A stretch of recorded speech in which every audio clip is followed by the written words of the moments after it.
Olá pessoal, vamos fazer juntos aquele exercício proposto no final da aula de teoria. Então a gente vai considerar um circuito RLC em série, onde a gente tem o valor da resistência, da indutância e da capacitância e a função instantânea da tensão da fonte. Então no primeiro item ele pede a impedância equivalente desse circuito. Então, olha só, para achar a impedância equivalente, a gente vai ter que achar primeiro a impedância de cada um dos elementos, porque não foi dada a impedância, e sim o valor da indutância e da capacitância. Mas primeiro, antes de achar a impedância de cada um dos elementos, vamos achar o fasor da tensão da fonte.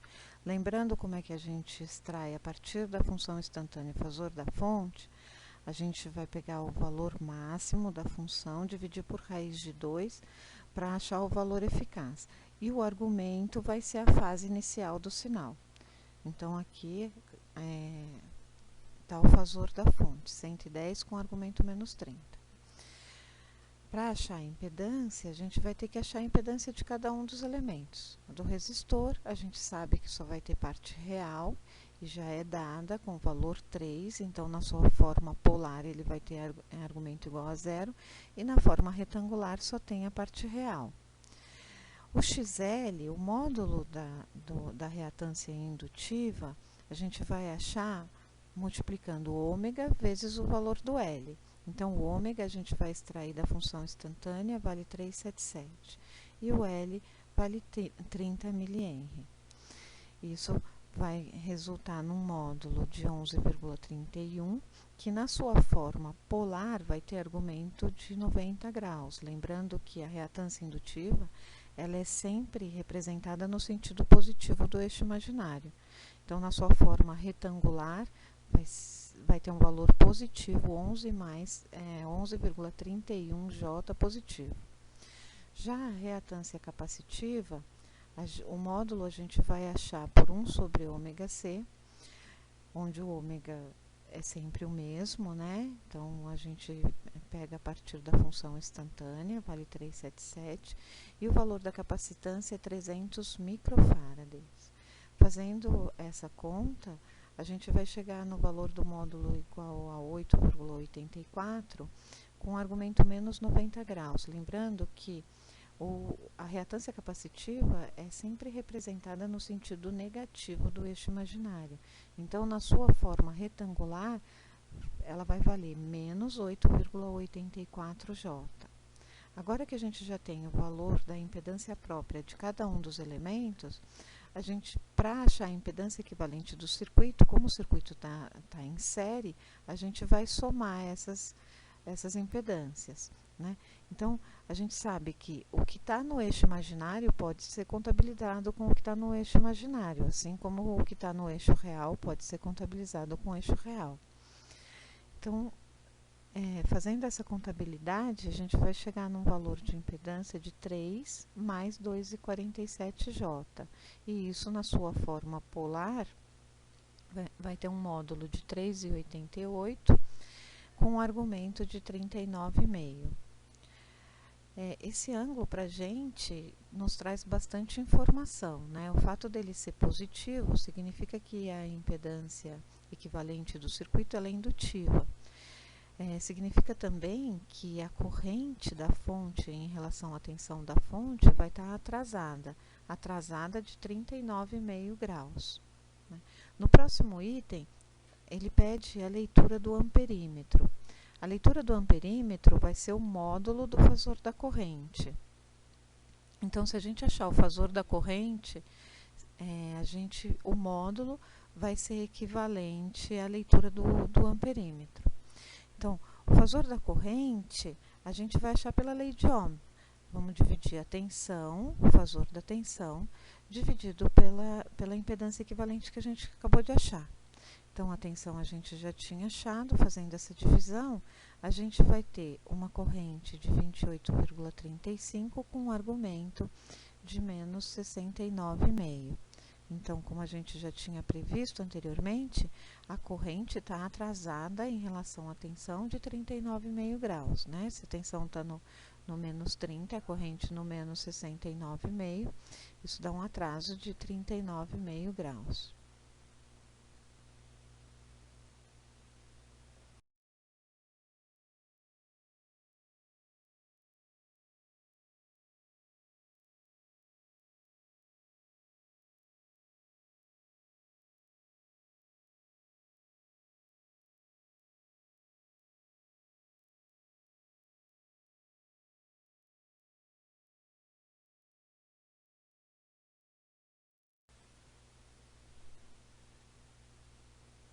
Então, no item C, gente, pede a diferença de potencial nos terminais de cada um dos elementos. Então, quando essa corrente passar pelo resistor, vai aparecer uma diferença de potencial entre os terminais dele, que a gente vai chamar de VR. Quando passar por cima do indutor, VL, e pelo capacitor, VC.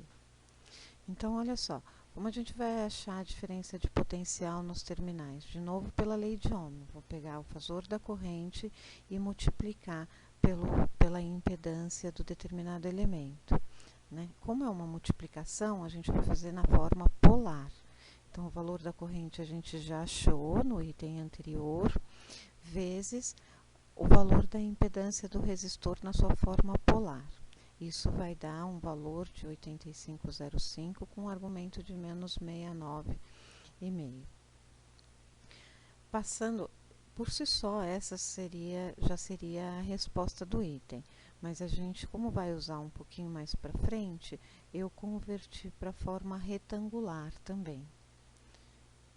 A mesma coisa a gente fez para a tensão em cima do indutor, já converti para a forma polar e retangular, e a tensão nos terminais do capacitor, também na sua forma polar e retangular. Se vocês observarem, né, se a gente somar esses módulos aqui, vai dar um valor muito diferente do que a gente está colocando na fonte, que é 110 volts. Se a gente somar todos esses módulos aqui, a gente vai ter um valor acima de 600, né? Mas a gente sabe pela segunda lei de Kirchhoff que a tensão da fonte vai ser equivalente à soma das tensões em cima dos três elementos, mas é uma soma fasorial. Então, fazendo essa soma aqui, fasorialmente, a gente vai obter exatamente o que a gente colocou na fonte. No item D, pede o fator de potência e as potências envolvidas no circuito. Lembrando que o fator de potência é o cosseno do φ da impedância equivalente do circuito. Então, vai ser o cosseno de 39,5, que dá 0,77. Mas só essa informação não nos diz se a impedância é indutiva ou capacitiva. O fator de potência tem que trazer essa informação também. Então, normalmente, a gente diz que o fator de potência é indutivo ou capacitivo, no nosso caso é indutivo, ou atrasado ou adiantado. Uma das duas nomenclaturas, não precisa usar as duas porque é redundante. Então, no nosso caso, esse fator de potência é indutivo ou a gente diz que ele está atrasado, tá? Não precisa, repito, não precisa usar as duas nomenclaturas. Uma das duas, elas querem dizer a mesma coisa. Aí vamos agora calcular as potências. No cálculo das potências, a gente só vai utilizar o módulo dos fasores. Então, no caso da potência aparente, a gente vai multiplicar o módulo da tensão pelo módulo da corrente. No caso da potência ativa, a gente vai pegar a potência aparente e multiplicar pelo cosseno do φ. A gente vai ter a parcela ativa. E se eu multiplicar pelo seno do φ, então o módulo da corrente vezes o módulo da tensão vezes o seno do φ da impedância equivalente, a gente vai ter a parcela reativa da potência. No item E, ele pergunta qual o elemento e o seu valor que, colocado em série com o circuito, torna o fator de potência unitário.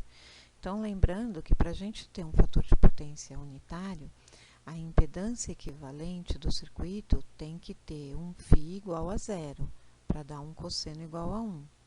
Então, vamos olhar para a impedância que a gente já tinha calculado, né? Na impedância que a gente tinha calculado, eu tenho uma parcela indutiva que vale 2,47. Então, se eu colocar uma parcela de mesmo valor no sentido contrário, a gente consegue anular toda a parte imaginária da impedância e ela vai resultar somente na parte real, e aí eu vou atingir um φ igual a zero, logo um fator de potência igual a 1. Só que ele pede o elemento tem que ser um capacitor, e ele pede o valor desse capacitor. Então, a gente sabe que esse capacitor tem que ter um XC de 2,47. Então, aqui, pela fórmula do XC, a gente acha o valor do C, que vai dar um capacitor de 1074 microfarad. Nessa situação, ele pede a nova corrente, né? Então, a gente sabe que a impedância mudou, o valor da impedância mudou. A tensão da fonte continua a mesma, a gente não mudou a fonte, mas a impedância, o valor da impedância mudou, então a corrente vai mudar. Então, a gente vai achar de novo pela lei de Ohm, vou fazer o valor da tensão dividido pelo valor da impedância equivalente, da nova impedância equivalente. E a gente vai ver, olha, que a corrente aumentou. Era 28 e agora ficou 36,67. Se a corrente mudou, as potências envolvidas no circuito também vão mudar. Então, vamos calcular as novas potências. Então, a nova potência aparente vai ser o módulo da tensão vezes o módulo da nova corrente. A potência ativa vai coincidir com a potência aparente, porque agora o fator de potência é unitário, né? O φ ficou igual a zero, então o cosseno é igual a 1. E a potência reativa vai ser igual a zero. Então, vamos observar que tanto a corrente quanto a potência ativa aumentaram. Se esse resistor fosse uma lâmpada no circuito, essa lâmpada iria queimar, porque a gente não pode aumentar o valor da corrente que está passando pela impedância. Então, a gente conseguiu tornar o fator de potência unitário, mas a corrente aumentou e a potência ativa também aumentou. Não é o que a gente quer. Então, a minha proposta agora é, em vez de a gente colocar um capacitor em série com esse circuito, a gente colocar um capacitor em paralelo e a gente observar o que vai acontecer com a corrente da fonte. Então, a proposta é colocar um capacitor de 434,8 microfarads em paralelo com essa impedância. Agora, nesse ramo, a impedância é a mesma que a gente já tinha calculado anteriormente. Ela não mudou. Se a impedância não mudou e a tensão da fonte também não mudou, a corrente que vai passar pela impedância vai ser a mesma, não vai mudar. Logo, se esse resistor fosse uma lâmpada, não alteraria o funcionamento dele. Então, se eu não mudei nem a tensão, nem a corrente que está passando por essa resistência, a potência ativa que ela consome também não vai mudar. Mas então, vamos calcular a corrente que vai passar por esse capacitor que eu coloquei em paralelo e a corrente total. Para calcular o valor dessa corrente, eu preciso saber a reatância capacitiva desse capacitor. Então, 1 sobre ômega-C, agora mudou o valor do capacitor, para esse capacitor eu tenho uma reatância capacitiva de 6,05 ohms. Conhecendo a tensão que está sobre ele, como ele está ligado em paralelo, a tensão sobre ele é a mesma tensão da fonte. E com o valor da reatância capacitiva, a gente acha o valor da corrente que está passando só pelo capacitor.